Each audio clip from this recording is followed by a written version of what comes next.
Hey everybody, Roman Polnar coming to you live from Pillar 6 College Planning, where we make college more affordable. And we do that by focusing on four main areas that I call the four money steps.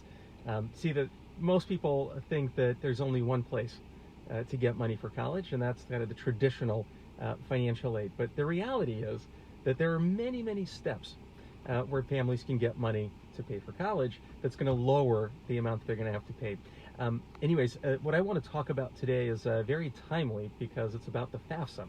Now, today's Saturday, October 3rd, and the FAFSA just became available on October 1st, 3 days ago, and a lot of families are going to be filling it out. In fact, there's about 15 million families that are going to be filling out the FAFSA this year, and almost all of them are going to make the same mistakes that will cost them a lot of money. And so I'm going to tell you how to avoid those mistakes so you don't have to lose that money. And the reason I sort of thought of doing this right now is because we're doing some light remodeling. I'm in the parking lot of Home Depot, and I was getting some floors, and I pick up the planks, and the lady says, "Well, do you need the subfloor?" I said, I'm not sure. Contractor didn't say anything. Do I need the subfloor? And she says, "Yeah, you should really have it, so it's going to deaden the noise." I said, "Okay."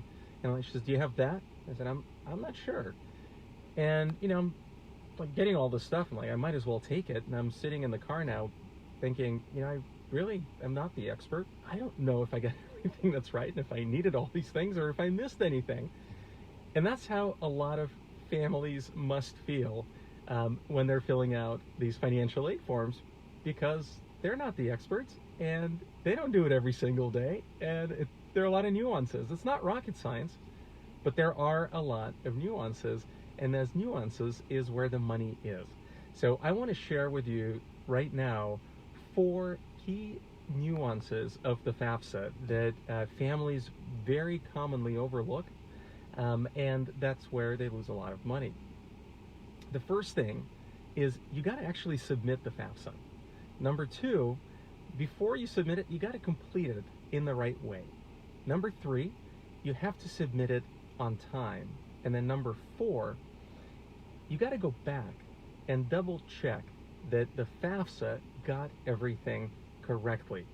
Now, let me just go one step back and tell you why that's important. But first, if you have a high school senior and you're about to fill out the FAFSA, we have a free series of webinars. Go to FAFSADoneRight.com and schedule yourself for a time that works for you. And I'll go into the details of how to fill out the FAFSA in the right way. But the first thing that I said is you got to actually submit the FAFSA. And this is where a lot of families make the mistake that costs them thousands. And that is they don't submit the FAFSA. Because, there are folks on one end of the spectrum that make a certain amount of money, right? And their friends who might have had older kids told them, don't even bother filling out the FAFSA. You don't qualify for financial aid. And so they don't. And on the other end of the spectrum, you have folks that are lower income and they don't have a lot of assets. They don't have a lot of money.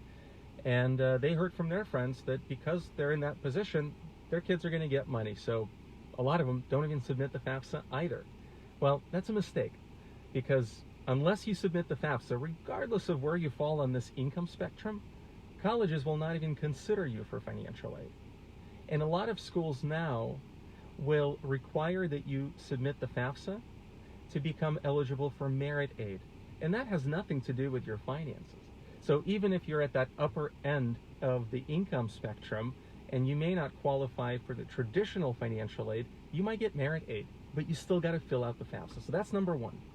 Number 2, you got to fill it out the right way. And a lot of families make the mistake of over-reporting their assets, and it appears as if you're able to pay more for college than you're actually able to pay. So it's a really important step. And by the way, I've mentioned go to FAFSADoneRight.com and sign up for a webinar if you have a high school senior and you want to learn how to fill out the FAFSA the right way.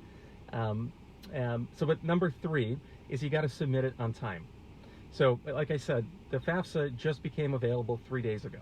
Today's Saturday, October 3rd. It's technically not due until end of June of next year.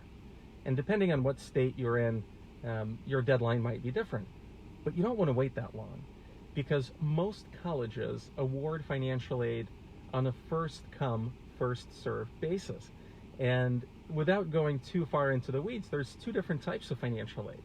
There's free money, things like grants, scholarships, and tuition discounts, and then there's self-help financial aid. Stuff like loans, both for students and parents, as well as work study.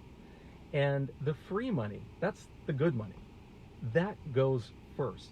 So if you don't submit your FAFSA on the earlier side of things, then there's going to be a lot of people lining up to get that money first. In fact, this year, there will be 50% or 48% from what I've read, more people, so 48% more people applying for financial aid than ever before because of the pandemic and the economic impact that people are feeling. So you want to be the first in line to get that money, so don't wait too long. And then finally, number 4 is you got to go back and verify that the information that you put on the FAFSA was recorded correctly, and the calculation that determined your EFC, which is the amount that colleges are going to expect you to pay, is right. And the FAFSA makes mistakes in calculating your EFC. Sometimes the parents, it's user error. You add an extra digit, or you might report an asset that you shouldn't have reported, and it's going to increase your EFC. Sometimes the IRS makes mistakes when they send over your income data. So you want to make sure that you verify that your FAFSA submission was accurate. And you do that by waiting about 3 to 5 days after you submit, then go back and pull up what's called the Student Aid Report. And in the upper right-hand corner, there's going to be a box where your EFC will be reported as a number. So make sure that that's correct. And if it's not, you can let colleges know, or you can correct it on the FAFSA. Regardless, again, if you want to have a deeper dive, I'll talk more about this, but if you want a deeper dive, go to FAFSADoneRight.com and sign up for one of the webinars. But keep coming back to the channel. I'm going to be doing a lot more of the FAFSA tips in the coming days and weeks because, well, we're in the financial aid season.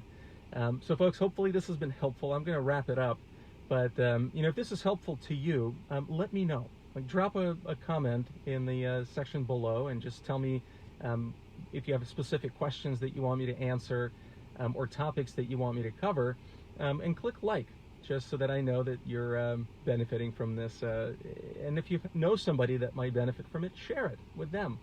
And we certainly appreciate you doing that. So until the next time I talk to you, be well, have a great weekend, and good luck in filling out the FAFSA.